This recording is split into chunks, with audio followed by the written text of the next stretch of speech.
बिस्मिल्लाहिर्रहमानिर्रहीम। अस्सलाम वालेकुम नाज़रीन, मैं हूं आम शहरी आरिफ हमीद भट्टी।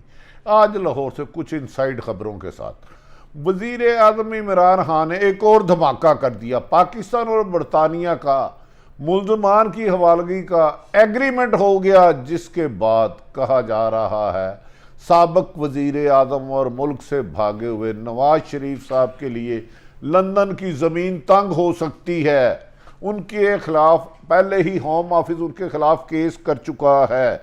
जबकि नाजरीन, कहा जा रहा है कि शहबाज शरीफ के लिए जो खुफिया दारों से मुलाकात हो रही थी, मरियम नवाज ने पिछले दिनों में 3-4 तकरीरें करके अपने चचा की मुश्किलात में इजाफा कर दिया। नाजरीन, क्या मुल्ज़मान की हवालगी का मुआहदा के बाद नवाज शरीफ और इसहाक डार लंदन रह सकेंगे? इस मुआहदे के एग्रीमेंट का ऐलान कल वज़ीर आज़म के दाखिला के मशीर शहजाद अकबर ने किया और उन्होंने कहा 2 साल इस पर मेहनत की गई है। और इस पर वज़ीर आज़म पाकिस्तान ने बरतानवी वज़ीर आज़म से भी कहा था कि हमारे मनी लॉन्ड्रिंग करके लोग नजायज़ पैसा कमा के ले आते हैं और बरतानिया इसको क्लियर करे।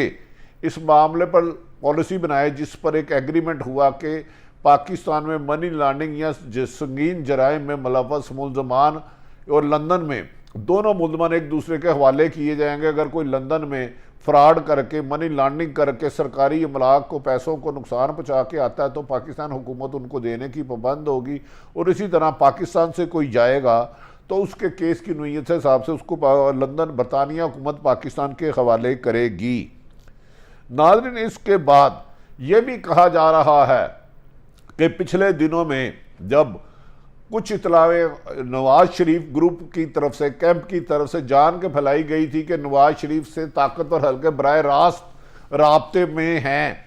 आज मेरी ताकतवर हल्कों के अहम तरीन लोगों से, जिम्मेदार लोगों से गुफ्तगू हुई तो उन्होंने कहा यह नामुमकिन है। ये कैसे मुमकिन है कि पाकिस्तान की इस्टेब्लिशमेंट एक आइनी और कानूनी अदारा है, एक मुजरम जो पाकिस्तान से भागा हुआ है, इश्तिहारी है, सजा याफ्ता है, हम उनसे बात नहीं कर रहे, ना इस बात में कोई हकीकत है। और ये बात ज़राए के मुताबिक मुस्लिम लीग ने अपने अरकान असम्बली को इकट्ठा रखने के लिए र्यूमर्स उड़ाई थी कि हमारी इस्टेब्लिशमेंट से डील हो रही है और अगली हुकूमत हमारी आएगी। जैसे ही ज्वाइंट सेशन में इमरान खान ने अपनी तरह 2 दूसरे बड़े कद्दावर शख्सियत से एक तवील मुलाकात की। एक तो इस्टेब्लिशमेंट की कद्दावर शख्सियत है मोहतरम कमर जवेद बाजवा साहब और दूसरी सियासी इमरान खान साहब। इनकी मुलाकात में जो गलत फहमियाँ माजी में कुछ हुई थी DGIS के इशू पे, उसको दूर कर दी गई। याद रखें कि 11 तारीख को जॉइंट पार्लियामेंट के सेशन से, जिसमें सेनेट और कौमी असम्बली में थे के अरकान थे होना था, उससे कैंसिल कर दिया गया क्योंकि इत्तेहादी जमातों ने, हुकूमत की इत्तेहादी जमातों ने इनकार कर दिया था। इस दौरान अपोजिशन को भी पर लग गए। उन्होंने कहा ना सिर्फ हुकूमत के इत्तेहादी जमातों ने हुकूमत का साथ देने का शुरू कर दिया, बल्कि हुकूमत के 20 से 30 लोग अपोजिशन के साथ अटैच में। इसके बयानात शाहिद हकान अब्बासी और मुस्लिम लीग नून की मरियम नवाज से दीगर क़यादत के मंजरे आम पर आ चुके हैं। जैसे ही बिल मंजूर हुआ और हुकूमत को उनके तमाम इत्तेहादियों ने वोट दिए, ना सिर्फ हुकूमत के इत्तेहादियों ने वोट दिए बल्कि अपोजिशन के 10 लोग बीमार हो गए, जिसके बाद नवाज शरीफ का ताकतवर हल्कों को ऑफर करने का बयानिया दफन हो गया। इस पर मरियम नवाज खासी सीखपा हुई और उन्होंने अपने चचा को कहा कि मैं आपकी वजह से इस्टेब्लिशमेंट के खिलाफ नहीं बोल रही। पिछले दिनों में उन्होंने जनरल फैज़ हमीद जो DGI से तब्दील हो चुके हैं उनके मुतालबा किया था। उनकी सुप्रीम हाई कोर्ट इस्लामाबाद में एक दरख्वास्त भी दी थी कि हमारे केसों पर असरअंदाज हो के फैज़ हमीद ने हमें सजा दिलवाई है। ये सारा बयानिया दम तोड़ गया। क्या ऐसा लगता है कि जब इमरान खान को ये तारीखी कामयाबी हुई जॉइंट सेशन में 51 बिल मंजूर करवाने की, आइनी तरमीम, आइन जिसको तरमीम कर देता है, आइन में तरमीम करना सिर्फ और सिर्फ पार्लियामेंट का हक है। इसके अलावा कोई अदारा आइन में तरमीम नहीं कर सकता। तमाम अदारे पाबंद हैं कि असम्बली जो कानून साजी करे उस पर अमल दरामद करे। खसूसन इलेक्ट्रॉनिक वोटिंग मशीन की और ओवरसीज पाकिस्तान के हल की, ये अपोजिशन की लगता है मूवमेंट में आखिरी कील है, जिसके बाद अपोजिशन घबरा गई है और कह रही है कि अब हम सुप्रीम कोर्ट में से इसे जाएंगे, ये आइन के मुनाफी है। ये तो बहरहाल सुप्रीम कोर्ट ही हतमी फैसला करेगी। नाजरीन, ये बिल मंजूर होने के बाद और आर्मी चीफ और इमरान खान साहब की मुलाकात के बाद ये बयानिया दफन हो चुका है कि बैक डोर में नवाज शरीफ को कभी भी ताकतवर हलकों ने राब्ते नहीं किए। ये एक जान के र्यूमर उड़ाई गई थी कि अपोजिशन के गुब्बारे से जो हवा निकल रही थी लोगों को हौसला देने के लिए कि हम हुकूमत के उम्मीदवार हैं, लेकिन इमरान खान की बेहद दानिशमंदी से ये अब र्यूमर्स टूट गई है। नाज़रीन, दूसरी तरफ इमरान खान ने कहा था कि वो बरतानिया के वज़ीर आज़म से भी बात करेंगे। ये कौन सा कानूनी तरीका है कि एक मुल्क के साबिक़ हुक्मरान अरबों खरबों रुपये लूट के अमेरिका या लंदन चले जाए और वहाँ वापस ना आए और 4 हफ्ते के लिए जाए।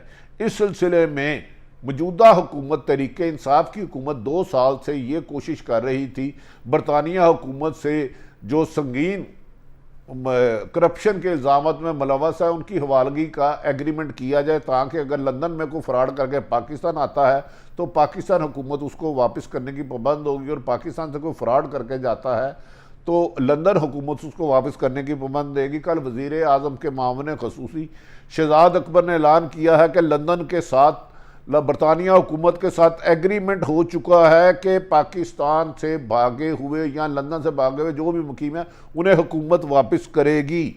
नाज़रीन, इस मुआहदे से सबसे ज़्यादा मुश्किलात में इजाफा मुस्लिम लीग नून को हुआ है। याद रहे कि नवाज शरीफ आज से 2 साल कबल इलाज के बहाने लंदन गए थे, जबकि इसहाक डार पहले ही इश्तिहारी हैं और कहा जा रहा है उन्होंने सियासी पनाह ली है या कोई भी बहाना लिया, उनका वीज़ा ख़त्म हो गया। नवाज शरीफ का भी पासपोर्ट भी ख़त्म हो चुका है, वीज़ा तो बहुत दूर की बात है।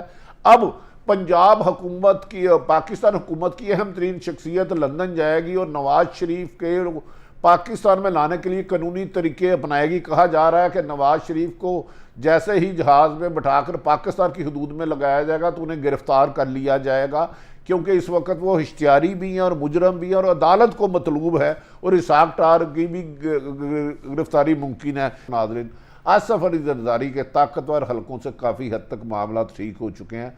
आज उन्होंने नैब में अदालत में तोसाखाना केस में कहा मेरे खिलाफ इंतकामी कार्रवाइयाँ की जा रही हैं, मेरा केस ख़त्म किया जाए, जबकि पीपल्स पार्टी की मुकम्मल क़यादत इस वक्त कोई एक शख्स भी गिरफ्तार नहीं है। और इसी तरह नून लीग की सियासी जमात की, जिसको 2.5-3 सालों में मुख्तलिफ लीडरों को दर्जनों को गिरफ्तार किया था, कोई नहीं है। ताहम अगर शहबाज शरीफ और हमजा शहबाज की नैब अदालत से बेल कैंसिल होती है तो वह FIA की हिरासत में आ जाए। कहा जा रहा है कि इमरान खान दिसंबर में बड़ी बड़ी गिरफ्तारियों के लिए मशावरत कर रहे हैं और उन्होंने कहा है कि बाकी अब पौने 2 साल आवाम को आटा, घी, चीनी की, रोज़मर्रा की अशिया की कीमतों में कमी करके उन्हें जीने का हक दिया जाएगा, महंगाई पर कंट्रोल किया जाएगा और अपोजिशन के ख़िलाफ़ सख्त कानून साजी करके उनको ना सिर्फ सजाएं दिलाई जाएगी बल्कि लूटा हुआ माल भी वापस आएगा। क्या अपोजिशन मायूसी के आलम में कोई बड़ा अपना और नुकसान कर सकती है? क्योंकि पीपल्स पार्टी नून लीग पर एतमाद नहीं करती। नून लीग में शहबाज शरीफ मरियम पर खदशात का इजहार करते हैं, मरियम शहबाज पर करते हैं कि मौलाना फजलुर रहमान दोनों पर ही नहीं करते। क्या इस मौके पर आने वाले दिनों में इमरान खान के लिए मुझे लगता है हवा साजगार हो रही है। ताहम पाकिस्तान की सियासत में हतमी कहना कुछ नहीं हो सकता। कल के दोस्त आज के दुश्मन, आज के दुश्मन कल के दोस्त, मुख्तलिफ होने वाली रोज़ डेवलपमेंट आपके सामने रखते हैं। अगर आरिफ हमीद भट्टी का यूट्यूब चैनल पसंद आए तो सब्सक्राइब करें। पाकिस्तान जिंदाबाद।